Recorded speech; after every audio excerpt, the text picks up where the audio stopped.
Sharp calls.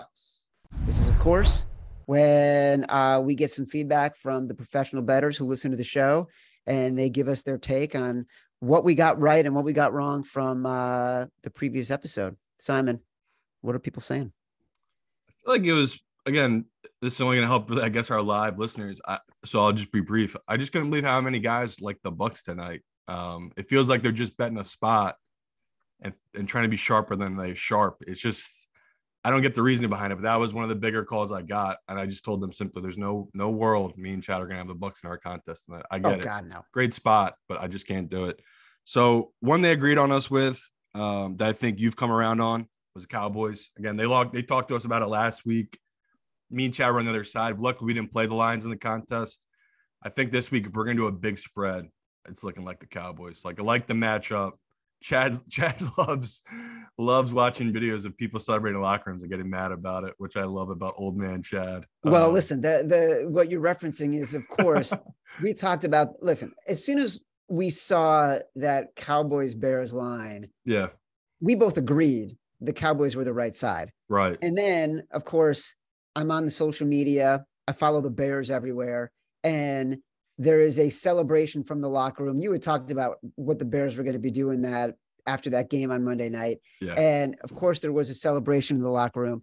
I didn't even watch the whole thing. I just slacked you and Matt Mitchell. I'm like, fading the Bears. That was it. I sent you the link and the fade the Bears. I'm 100% fading the Bears. I'm with you. So I knew we were going to get a couple calls of guys back in that one, because I'm starting to see a little bit of a trend here of about just them buying the dip on Dallas, right? I think Dallas, they're clearly really good.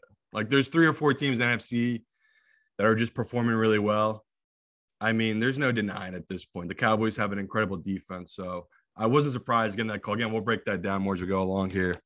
The one they want to stay away from, which I still think I like, was Vegas. They see it as a good spot for this Saints team. They think they're undervalued. Can't talk me out of that one. Again, we'll talk more about that as we go along here, but just surprising here that so many guys like the Saints in that spot. And then a one we have to take, apparently. We can't not take, Chad. Houston. We thought that line was fishy.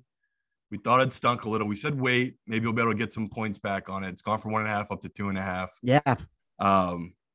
Man, again, that might be our BBB bet of the week. Man, that is, I just couldn't believe it when they kept saying, I said, there's so many other options on the board. You really love that one.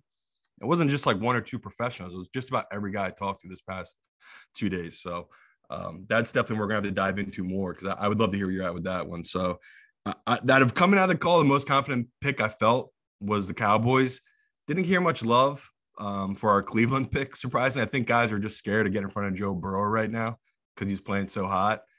And didn't hear much love for the Jets. I think guys are like you. They're like ready to get off the Jets train here. So just an interesting week. A lot of pros because there's so many home dogs, home divisional dogs, which, again, is just very profitable to take in these positions.